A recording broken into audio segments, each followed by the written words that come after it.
기억을 하실지 모르겠지만 3주 전 우리는 영적 신호등이라는 제목의 말씀을 생각한 적이 있습니다. 이스라엘 백성들의 영적 상태를 살펴보기 위해서인데요. 기억이 나세요? 그때 이스라엘 백성들의 그 영적 상태는 알간 신호, 즉 매우 심각했음을 생각하였습니다.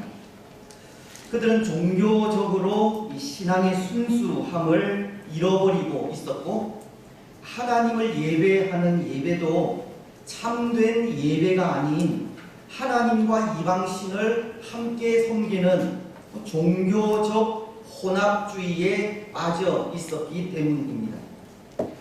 먼저 그들의 신앙이 순수함을 잃어버렸다는 것은 미가의 어머니가 잃어버린 은 1100개를 두고 여호와의 이름으로 저주와 복을 내린 것을 말합니다. 17장 2절은 이렇게 말씀하고 있습니다. 그의 어머니에게 이르되 어머니께서 은 1100을 잃어버리셨으므로 저주하시고 내 귀에도 말씀하셨더니 보소서 그 은이 내게 있나이다. 내가 그것을 가졌나이다 하니 그의 어머니가 이르되 내 아들이 여호와께 복 받기를 원하노라 하니라. 미가의 어머니는 잃어버린 은을 두고 이 저주를 하기도 하고 여호와의 이름으로 복을 빌기도 하였는데요. 물질을 두고 여호와의 이름으로 복과 저주를 한다는 것은 물질을 섬긴 것이고, 또 여호와의 이름을 함부로 부른 것으로 10계명 가운데 3계명인 너는 내 하나님 여호와의 이름을 망령되게 부르지 말라. 여호와는 그의 이름을 망령되게 부르는 자를 죄 없다 하지 아니하리라. 바로 이 제3계명을 거스르는 순수한 신앙이라고 할 수 없는 겁니다. 또한 이스라엘 백성들의 그 영적 상태가 빨간 신호가 되기까지 그들이 드린 예배에도 이유가 있다고 한 것은 하나님과 이방신을 함께 섬긴 이 종교적 혼합주의로 인해서이기도 합니다. 17장 5절은 이렇게 말씀하십니다. 그 사람 미가에게 신당이 있으므로 그가 에봇과 드라빔을 만들고 한 아들을 세워 그의 제사장으로 삼았더라. 이스라엘을 대표하는 미가의 가정은 당시 중앙 성소인 실로가 아닌 자기 집에 하나님께서 허락하지 않으신 개인 신당을 세웠고, 레위인이 아닌 자기 집안의 아들 중 한 아들을 제사장으로 세웠으며, 제사장이 제사를 직접 할 때 입는 옷, 에봇을 만들었을 뿐 아니라 거기에 드라빔이라고 하는 이방인들이 집안에 모시는 수호신 같은 것을 만들어 예배한 이 종교 다원주의 같은 이 혼합 종교의 모습을 띠고 있었다는 겁니다. 미가의 가정은 순수하게 하나님 한 분만을 섬기지 않았던 겁니다. 하나님을 예배한다고 하면서 이방신을 함께 섬기고 있었던 겁니다. 여러분, 바로 이러한 이스라엘의 모습이 영적으로 알간 신호, 위험한 상태라는 겁니다. 신앙의 순수함을 변함없이 유지하지 못하고 하나님만을 온전히 예배하지 않은 이 병든 신앙을 소유하고 있었다는 것 때문입니다. 이스라엘의 영적 상태는 치료와 회복이 필요한 참으로 위험한 상태에 있었던 겁니다. 오늘 우리가 계속해서 생각할 말씀도 마찬가지인데요. 오늘 말씀 역시 이 영적으로 위험한 상태에 있는 이스라엘 백성들의 모습을 보여주고 있기 때문입니다. 먼저 그 하나는 이 레위 청년의 모습을 통해서입니다. 오늘 7절은 이렇게 말씀하고 있습니다. 유다 가족에 속한 유다 베들레헴에 한 청년이 있었으니 그는 레위인으로서 거기 거류하였더라. 유다 베들레헴에서 태어나 거기서 거주하고 있던 한 청년에 대해 말하고 있는 것으로 이 청년에 대해 8절은 또 이렇게 말씀하고 있습니다. 그 사람이 거주할 곳을 찾고자 하여 그 성읍 유다 베들레헴을 떠나가다가 에브라임 산지로 가서 미가의 집에 이르매. 여기 지도를 한번 보시면 베들레헴이 여기인데요. 여기 베들레헴에 살고 있던 한 레위 청년이 머물 곳이 없어 이렇게 떠돌아다니다 아무 연고도 없는 이 에브라임 산지, 아마도 이 단 지파와 이 므낫세 지파가 맞물려 있는 이 정도쯤에 살고 있었을 것 같은데요. 바로 그 산지로 이르게 되었다는 것을 전해주고 있는 말씀입니다. 근데 이 청년이 이 레위인인 것을 안 미가가 그 청년에게 한 가지 제안을 합니다. 10절을 통해서입니다. 미가가 그에게 이르되 네가 나와 함께 거주하며 나를 위하여 아버지와 제사장이 되라. 내가 해마다 은열과 의복 한 벌과 먹을 것을 주리라 하므로 그 레위인이 들어갔더라. 이 레위 청년을 향한 미가의 제안은 나를 위하여 아버지와 제사장이 되라는 제안이었습니다. 그렇게 할 때 그 청년에게 필요한 물질과 옷과 먹을 것을 제공해 주겠다고 약속을 합니다. 여기 미가가 레위 청년에게 제사장이 되어달라는 제안을 하면서 동시에 아버지가 되어달라고 한 것은 뭐 나이가 어린 청년에게 육신적인 아버지가 되어달라는 그런 뜻이 아니라 제사장이 되어달라고 하는 요구를 강조하기 위하여 사용한 표현으로 보면 될 것 같은데요. 이 당시 레위인들은 이 각 지파별로 분산되어 살아가면서 여호와 하나님을 섬기는 직분을 가지고 있었기 때문입니다. 민수기서는 18장 2절을 통해 그 일을 이렇게 말씀하십니다. 너는 내 형제 레위 지파 곧 내 조상의 지파를 데려다가 너와 함께 있게 하여 너와 내 아들들이 증거의 장막 앞에 있을 때 그들이 너를 돕게 하라. 하나님은 대제사장인 이 아론이 속한 레위 지파에게 성막에서 봉사하고 여호와 하나님을 섬기는 직분을 담당시키신 겁니다. 오늘 미가가 레위 청년에게 자신을 위하여 제사장이 되어달라고 한 것은 이 레위 자손들은 성막에서 여호와 하나님을 위하여 일하는 직분을 가진 사람으로서 자기 집에 세운 신당에 이 레위인이 봉사함으로 하나님께서 인정하시는 장소로 이 정당화하기 위한 이유가 있는 겁니다.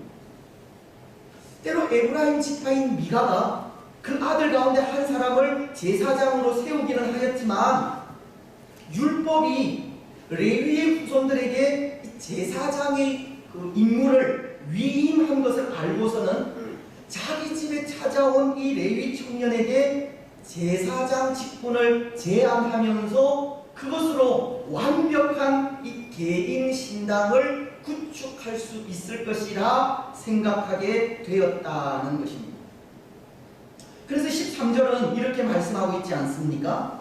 이에 미가가 이르되 레위인이 내 제사장이 되었으니 이제 여호와께서 내게 복 주실 줄을 아노라 하니라.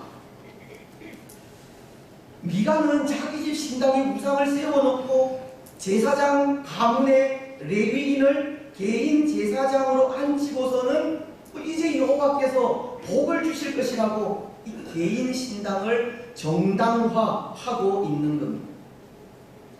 하지만 미가는 지금 두 가지 측면에서 큰 착각을 하고 있는 것인데요.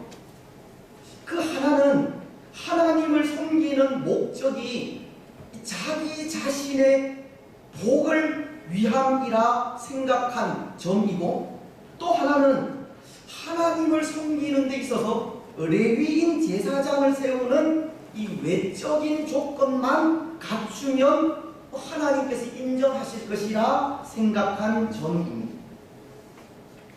하지만 하나님을 섬기는 목적은 개인의 복이 먼저가 아닙니다. 하나님께 드리는 찬양과 경배와 영광이 먼저입니다. 또 하나님은 외적인 조건을 갖추었다고 그것을 인정하시는 것이 아니라 하나님을 향한 마음이 갖추어질 때 그것을 인정하시고 복 주시는 겁니다. 때로 미가는 율법에 따라 레위인을 제사장으로 세우고 하나님이 기뻐하시는 일을 했다고 확신하고 있었을지 모르지만, 그는 하나님께서 진정 무엇을 기뻐하시는지 전혀 알지 못한 사람이었습니다. 그는 영적으로 매우 무지한 사람이었다는 겁니다. 에스겔서는 5장 11절을 통해 이렇게 말씀하십니다. 그러므로 나 주 여호와가 말하노라.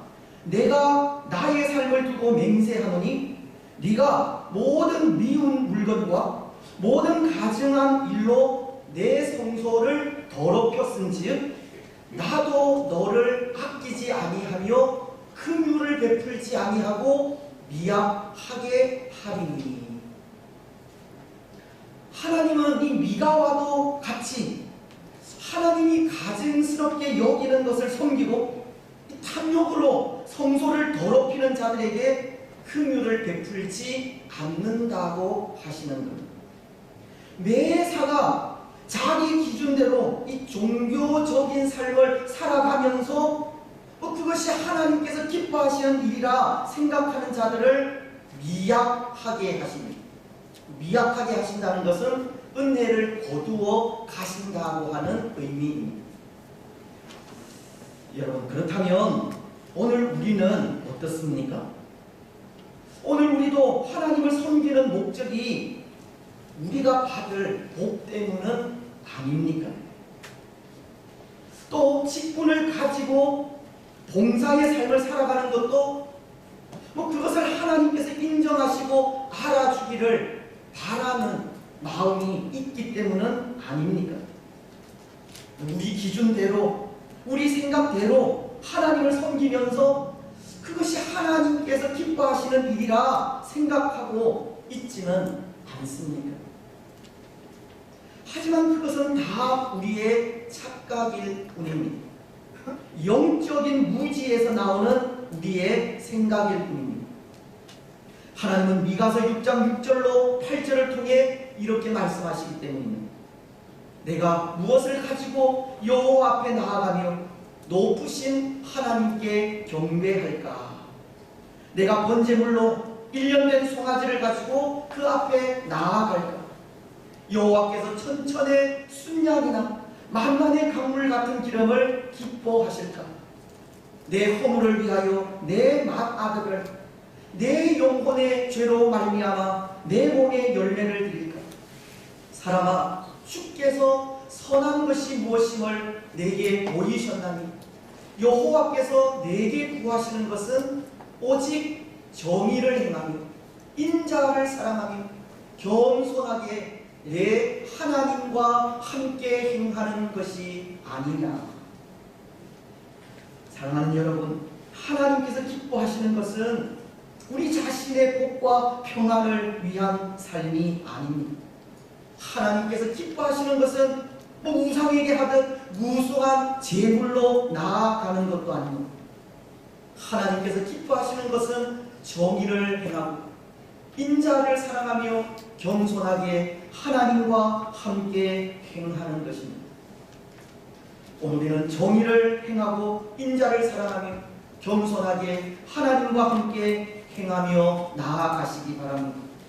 하나님의 마음을 바로 알고 그 마음에 합한 삶을 살아가시고 하나님의 마음으로 하나님의 사람들을 사랑하시며 겸손하게 하나님과 동행하시기 바랍니다. 하나님 앞에 외적인 조건이 아니라 하나님께서 기뻐하시는 마음을 가지고 살아가시기를 바랍니다. 이제 또 하나, 오늘 레위 청년의 모습을 통해서 이스라엘의 영적인 상태가 위험하다는 것을 생각하게 되는 것은 이 레위 청년의 타락의 그 이유가 있습니다. 여러분, 미가는 그의 집에 찾아온 청년이 레위인인 것을 알았을 때 그 집의 제사장이 되어주기를 제안하였습니다. 그것도 해마다 열과 의복과 먹을 것을 주리라고 하면서 이 제사장이 되어주기를 제안한 것인데요. 그 제안에 이 레위 청년은 그 집에 들어갔다고 10절 마지막 부분은 전하고 있고, 또 11절은 이렇게 말씀하고 있습니다. 그 레위인이 그 사람과 함께 거주하기를 만족하게 생각했으니 이는 그 청년이 미가의 아들 중 하나 같이 됨이라. 이 레위 청년은 미가의 집에서 제사장 역할을 하는 것을 만족하게 여기고 그 아들 중 하나와도 같이 되었다라고 합니다. 여기 그 아들 중 하나같이 되었다라고 하는 것은 이 레위 청년이 왜 미가와 함께 거하기를 기뻐하고 결심하였는지 그 이유를 가르쳐 주는 부분인데요. 그 이유는 그에게 주어지는 은과 의복과 먹을 것 때문이라는 것을 말하려고 하는 겁니다. 레위 청년이 미가의 아들 중 하나같이 된 것은 고정적인 수입으로 인한 이 안정된 생활 때문이라는 겁니다. 그에게 주어진 그 안정된 생활이 미가 집의 제사장이 되게 하였다는 겁니다. 그런데 여러분, 여기 이 상황을 한번 상상해 보십시오. 하나님의 길에 수종 들어야 하는 거룩한 레위인이 고정적인 수입과 안정된 생활에 만족하여 하나님께서 허락하지 않는 개인 신당의 제사장이 되었다. 이것을 한번 상상해 보시라는 겁니다. 어떤 생각이 드십니까? 요즘 말로 우픈 상황이라고 하면 어떨지 모르겠습니다. 우픈 상황이라고 하면 무슨 말인지 모르시는 분들도 있겠지만 한편으로는 우습지만 슬프다. 왜냐하면 우습다는 것은 이 마음이 놓인다라고 하는 의미로 지금 레위 청년은 거주할 곳이 없어 떠돌아다니는 신세이지만 그래도 이제는 미가의 집에 제사장이 되어 안정적으로 거주할 곳을 얻게 되었기 때문입니다. 그래서 그렇게 안정적인 상황이 되었기에 그런 의미에서 이 마음이 놓인다라고 하는 것입니다. 하지만 이 상황이 슬프다는 것은 하나님의 길에 수종드는 레위인이 안정적인 생활을 얻기 위해 하나님이 원하시지 않는 개인 신당의 제사장이 되기까지 타락한 모습 때문입니다. 물론 미가가 레위 청년에게 개인 신당의 제사장직을 제안한 것도 잘못된 모습이고 또 그 모습이 당시 종교적으로 얼마나 타락하였는지를 보여주는 모습이기도 하지만 그 제안에 한 번쯤의 망설임도 없이 선뜻 응한 이 레위 청년의 모습도 분명 타락한 모습이기 때문입니다. 여러분, 당시 하나님은 지도를 보시면요, 여기 실로라는 곳에 중앙성소를 두시고 그곳에서만 하나님께 제사를 드리게 했지 개인 신당은 허락하지 않았고 또 하나님을 위해 구별된 사람이 하나님께서 허락하시지 않는 개인 신당에서 물질적인 이유로 일한다는 것은 타락하지 않고서는 있을 수 없는 일인 것입니다. 오늘 레위 청년이 미가의 제안에 한 번의 망설임도 없이 선뜻 응하게 된 것은 그의 타락한 신앙이 있고 그것이 이 먹고 사는 문제와 결부된 상황이기 때문에 슬프다는 것입니다. 레위인이, 거룩해야 할 레위인이 먹고 살아야 하는 문제 때문에 하나님의 말씀을 거역하고 그 시대 사람들과도 똑같이 자기 소견에 옳은 대로 행하고 있는 이런 모습이 슬프지 않을 수 없다는 것입니다. 그렇습니다. 그런데 여러분, 바로 이런 일이 비단 그 시대에만 있는 일이겠습니까? 오늘날에는 이런 일이 없겠습니까? 오늘날에는 먹고 살기 위해 사역하는 사람들이 없겠습니까? 혹 레위 청년과도 같이 여러 가지 환경 때문에 타락하게 된 사역자들은 없겠습니까? 먹고 사는 문제로 인해서 상처를 받고 살아야 하는 삶이 너무 힘들어 사명을 잃어버리고 방황하기까지 하는 그런 사역자들은 없겠느냐는 것입니다. 오늘날에도 그런 사역자들은 있다 생각합니다. 그런데 그것이 슬픈 일이 아닐 수 없는 겁니다. 먹고 사는 문제 때문에 하나님의 말씀을 거역하고 살아야 하는 삶 때문에 세상 사람들과도 똑같이 자기 소견에 옳은 대로 행해야 하는 그런 현실이 슬프지 않을 수 없다는 겁니다. 현실의 벽에 부딪혀 신앙의 전례를 지키지 못하는 그 모습이 참으로 안타깝고도 슬픈 겁니다. 그런 것 같습니다. 신앙의 변질이라는 것이 현실의 벽에 부딪힐 때 찾아오는 것 같기도 합니다. 순수한 신앙이 타락하게 되는 것이 살아야 하는 삶 때문에 찾아오기도 한다는 겁니다.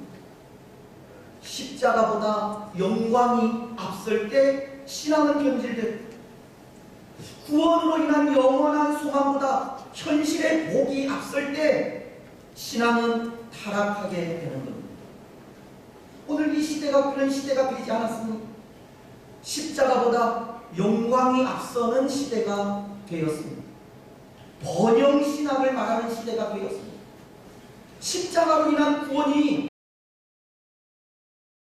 신앙의 중심이 아니라 세상 속에서 잘 먹고 형통하며 복받는 것이 신앙의 중심이 되어 있습니다.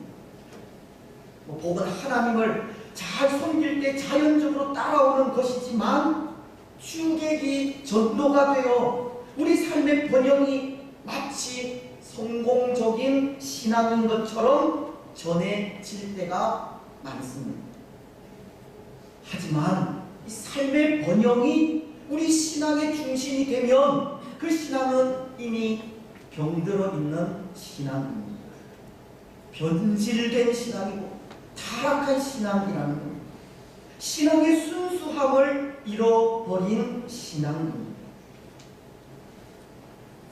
근데 참 무섭고도 두려운 것은 우리 신앙이 그렇게 순수함을 잃어버리고 변질되어 타락하게 되면 고치기가 영원해서 쉽지 않다는 겁니다.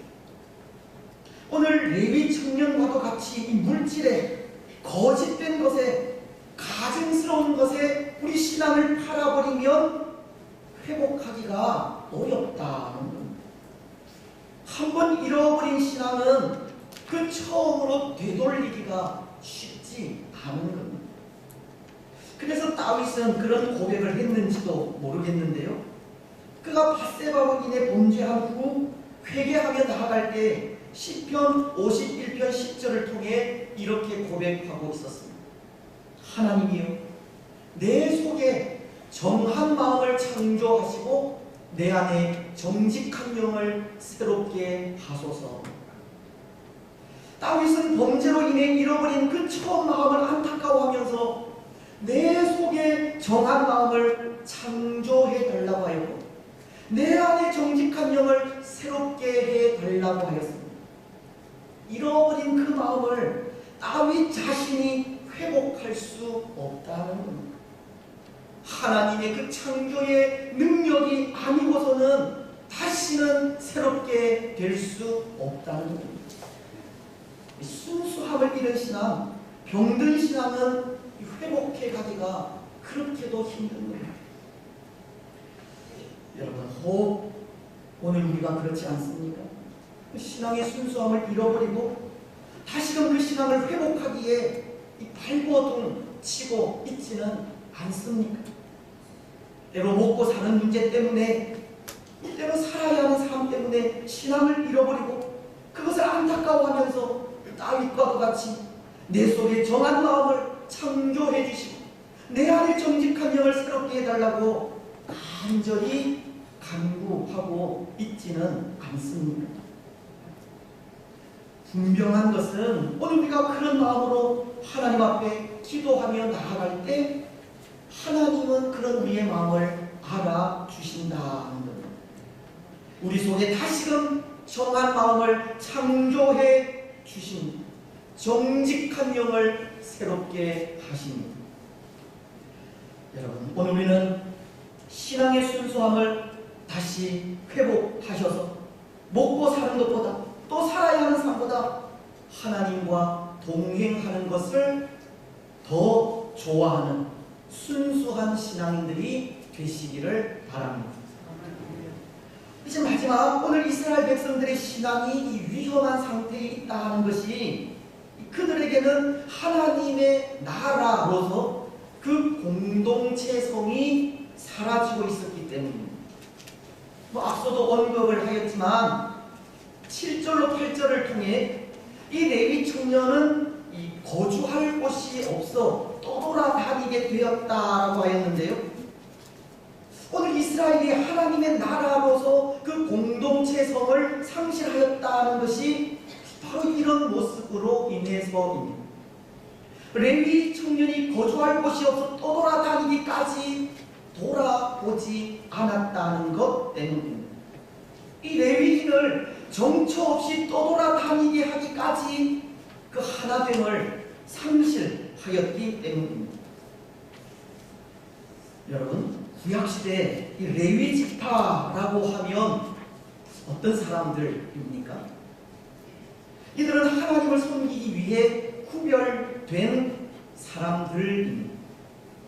그래서 하나님은 이들 레위인들을 이스라엘 12지파 이 사이사이에 거주하게 하셔서 이 영적 리더가 되게 하셨고, 이 다른 지파와는 달리 이들에게는 기업을 주시지 않았습니다.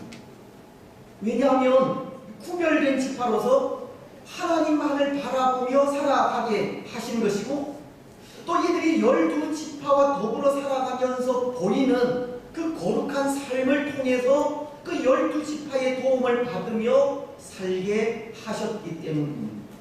신명기서는 18장 1절을 통해 이렇게 말씀하고 있습니다. 레위 사람 제사장과 레위의 온 지파는 이스라엘 중에 분깃도 없고 기업도 없을지니 그들은 여호와의 화제물과 그 기업을 먹을 것이라. 제사장들과 레위인들에게 이 기업도 분깃도 주시지 않은 것은 여호와의 화제물과 그 기업을 먹을 것이라고, 이 12지파가 여호와 하나님께 바친 제물을 먹도록 하신 것 때문입니다. 레위인들은 이스라엘의 12지파의 도움으로 살아가게 하셨다는 겁니다. 오늘 본문 속의 레위 청년도 마찬가지입니다. 이 청년도 레위인으로서 유다 가족에 속하여 유다 땅 어느 한 곳에 지정된 레위인의 거처에서 유다 지파의 도움을 받으며 살아야 했던 사람이었습니다. 하지만 오늘 7절은 유다 가족에 속한 이 청년이 에브라임 산지로 떠나가기 전 그 처음 거주하게 된 것이 유대 땅 베들레헴이라고 하는데요.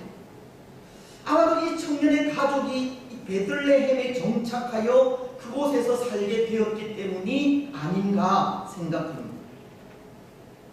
그런데 여러분, 레위인들이 거주할 땅으로 분배받은 땅 중에 여기 이 베들레헴은 없습니다.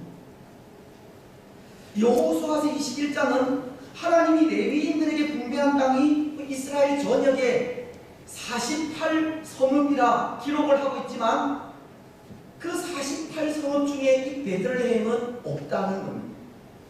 이것은 레위 청년의 가족이 거주한 이 베들레헴도 사실은 레위인들을 위한 거주지로 하나님께서 허락하신 땅이 아니었다는 겁니다. 이들은 어느 한 지정된 장소에서 살아가다 피치 못할 이유로 그 거처를 베들레헴으로 옮겼다는 의미입니다. 근데 이것이 의미하는 것이 무엇이겠습니까? 이들 레위 청년의 가족이 그들이 거주하던 유대 땅 한 장소에서 베들레헴으로 그 거주지를 옮기게 되었다는 것은 무엇을 말하겠습니까? 유대 땅에 살던 레위 지파에 대한 의무를 유다 지파가 제대로 준행하지 않았다는 것을 말하는 겁니다. 레위인들은 이들 유다 지파가 하나님께 드리는 11조를 통해서 살아가야 했지만 유다 지파는 그 의무를 준행하지 못한 겁니다. 그래서 생계의 어려움 때문에 거주지를 베들레헴으로 옮기게 된 겁니다. 오늘 이 레위 청년도 베들레헴을 떠나 에브라임 산지에까지 이르게 된 것도 바로 그런 이유로 인해서입니다. 기업이 없는 레위인으로서 이 막막한 생계 때문에 에브라임 산지까지 가게 된 것이고, 그리고 미가의 집에 제사장이 된 것도 다 생계로 인해서라는 겁니다. 이 레위 청년은 유다인들에게 도움을 받지 못한 것이고, 유다 지파는 그들에게 주어진 의무를 성실하게 행하지 못한 겁니다. 유다인들은 레위인을 돕기 원하신 하나님의 명령을 어기게 된 것입니다. 지금 이스라엘은 이스라엘이라고 하는 하나님의 나라의 공동체가 무너져가는 그런 상태라는 것을 말하는 겁니다.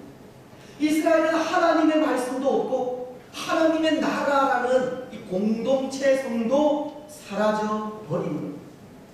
이스라엘은 모두가 자기 중심적인 삶을 살고 있었고 자기 중심의 신앙생활을 하고 있었던 겁니다. 그런데 여러분, 과연 이러한 모습이 바른 신앙의 모습이겠습니까? 건강한 신앙의 상태이겠습니까? 하나님의 사랑이 과연 이런 것이겠습니까? 하나님께서 원하시는 공동체가 이런 모습이겠습니까? 아닙니다. 이것은 바른 신앙의 모습도 아니요, 하나님의 사랑도 아니며 참된 공동체도 아닙니다. 지금 이스라엘은 무관심이라고 하는 영적 질병에 빠져 있는 겁니다. 집단적으로 무관심이라는 질병에 빠져 있습니다. 하지만 이 무관심은 교회를 하나 되게 하지 못합니다. 무관심은 교회라는 공동체를 깨뜨립니다. 이 무관심의 교회의 부흥은 없습니다. 사도행전은 2장 42절을 통해 이렇게 말씀을 하시는데요. 그들이 사도의 가르침을 받아 서로 교제하고 떡을 떼며 오로지 기도하기를 힘쓰니라. 초대 예루살렘 교회는 사도들의 가르침이 있었고 사랑으로 나누는 영적인 교제가 있었으며 예수님의 죽으심을 기억하는 성찬과 온 성도들이 힘써 기도하는 기도가 있었습니다. 초대 예루살렘 교회는 모든 성도들이 한 마음과 한 뜻이 되었다는 것입니다. 그런데 그 결과를 사도행전 2장 47절은 이렇게 말씀하고 있습니다. 하나님을 찬미하며 또 온 백성에게 칭송을 받으니 구원받는 사람을 날마다 더하게 하시니라. 교회가 자기 일에 빠져서 다른 사람들에게 무관심할 때가 아니라 서로 돌아보고 교제하며 기도할 때 교회는 백성들에게 칭찬을 듣고 구원받는 사람들이 날마다 더하게 되었다고 하시는 겁니다. 교회가 서로를 돌아보고 사랑으로 교제하며 서로를 위해 기도하며 나아갈 때 영적으로 건강한 상태라는 겁니다. 하지만 사랑이 식어가고 관심이 사라지면 위험한 상태인 겁니다.